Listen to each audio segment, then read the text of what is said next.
And we're jumping right into the action here in an early game of Evolve. We've got Goliath setting out just a little bit ahead of our hunters. I'm Aaron AC Chambers, joined by co-founder of Turtle Rock Studios, Chris Ashton. And just as things get underway here, Chris, talk to me about the early game strategy for Goliath. Well, he's going to try to get away from the hunters as quickly as possible, and he's also going to try to find food. So first priority is run, second priority is find food. The food's going to give you armor, it's going to allow you to stage up. So right now he's just trying to get distance and food. And staging up so important. Not only does it make him more tanky, but he gets to place more skill points into all of those abilities he has at his disposal. But right now, he is feeling a little bit weak. We can see all of the hunters have joined the battlefield. Immediately, we're going to see the Trapper drop his sound spike that'll help them track Goliath. But they're not even really going to need it that much, as they've already got a bead on him. We can see his tracks on the ground there. And so as they continue to pursue him out, talk to me, obviously Goliath gets a little bit of a start. But you talked to me about the plan so far. Give distance, but how do you deal with knowing that you're going to have all of these hunters barreling down on you in just a moment? Well, it's kind of the path that he takes. It's being careful where he runs. If he scares birds out of the path, kind of leaving the signs behind. So would you say subterfuge is a big part of the early game for Goliath? Sure. Well, we can see they've actually caught up with him now, and he is being pursued into the jungle, and he is using the foliage to the best of his advantage, taking a little bit out of the way paths and the sun. Yeah, it looks like Griffin's peeled off from the rest of the pack, and it's a pretty common tactic for the hunters to use, where the rest of the team flushes the monster out, and Griffin's able to trap him in that mobile arena. So it's a risky move, but a lot of times it pays off, especially in the early stages of the game.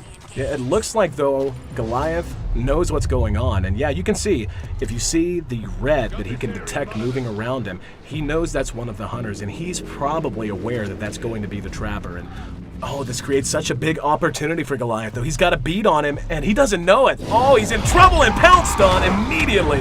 And this is one of those risks you run, and it's right at the core of all the mechanics here in Evolve. The fact that as one, you're just not powerful enough to deal with it. As four, though, at this stage especially, you can go to town. Now, he's incapacitated but not dead, firing his pistol. They're going to try to get him back up as quickly as he can. Now, as we see Goliath begin to fight, I mean, is this a fight he really wants to take, or is he just trying to do some damage and eventually create some space?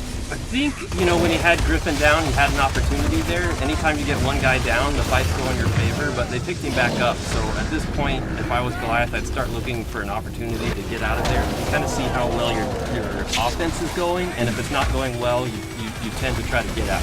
Well, we can see he is taking a lot of damage, and now that all four are up, we can see all of their abilities beginning to synergize. We can see the shielding and the healing coming out from the medic, the shielding coming from the support. We can see our Trapper is getting more and more involved. He's hitting very good harpoons. His harpoons borderline immobilize the Goliath, and he has to deal with those before he can do much of anything else. And of course, our assault class, who is up front, close and personal, wants to tank the damage and wants to deal as much damage as he can. But it does look like this fight might be winding down soon, as they just got a beat on him. Yeah, he's going to try to get away now. He got tagged by the medic's tranquilizer dart. He's going to be able to still get away, but you can see those few steps he takes between leaps, he's so slow. It is worn off now, but there's just so many skill shots. And oh, look at the support! He got caught out by one of those native plants on the map. And as we see Goliath try to find some space and something else to eat, talk to me about the design of the map itself and why it plays such a role in such a competitive game. We wanted it to really be another player in the game, and in a sense, the environment is a third player between the AI and the environment, the carnivorous plants. These things create opportunities for either team to take advantage of. Well, and we can see that carnivorous plant has given the Goliath quite an advantage. It allowed him to create some space. They had to bust him out. It slowed the hunters down, and now he's going to rank 2. He's leveling up to stage 2 in his evolution. Oh, he's got such a good high ground position, coming from downtown with a big smash, and that's going to send them scattering. Now it looks like he doesn't want to fight, just wanted to do what damage he could to throw them off base, to get them confused, but we see our Trappers right behind him, helping to slow him down, hitting those harpoons. Let's see if he can catch up with him. Yep, he's got the mobile arena ready to go. Gonna try to toss that out in front of him, then hit him with the harpoon. There he goes, he's let it go, and the leap, not enough! Harpooned him from behind, and now he's trapped. Now this is one of the biggest gameplay mechanics as well, that mobile arena. Talk to me about what that means for both the Goliath player and for the hunters. For the Goliath, it means he's trapped in there for a certain amount of time. For the hunters, it's an opportunity for them to chew through his armor and to do some permanent damage. Oh, we can see, oh, the Trapper actually got knocked in the river. Now, I know there's a Tyrant. Yes, the Tyrant down in the river. You have to be so aware of your surroundings in Evolve if you're one of the hunters. As that's actually a one-shot. He's not just down and incapacitated.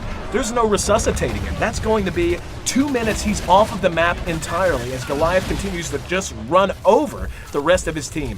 What kind of, I mean, put it in context for me. How big of a loss is it whenever you lose one of your teammates like that as the hunters? It's huge.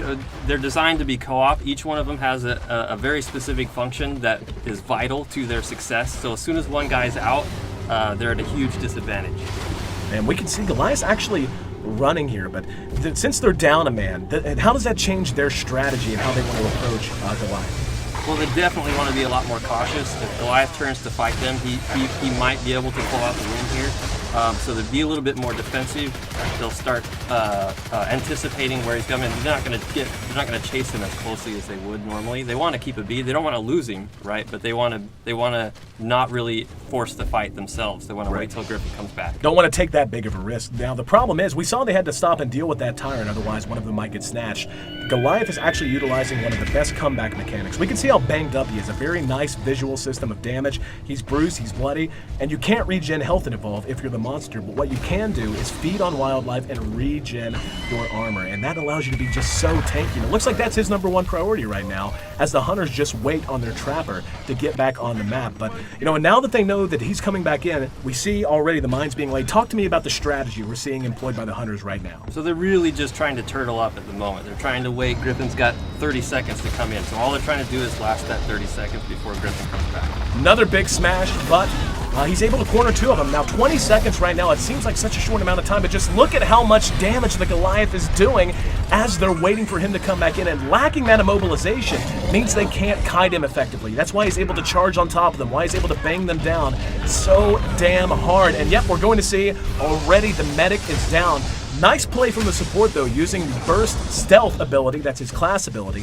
Bought some time for everyone to kind of reset, but they're still hurting. In the meantime though, the Trapper's just about to parachute down. The fight's raging on, but talk to me how they're going to try to change this up now that they're back to full strength. They're just waiting for Griffin to get back in. Assault's going to try to draw his attention. That lightning rifle does a ton of damage, so he'll try to draw the aggro and use his personal shield to negate that a little bit.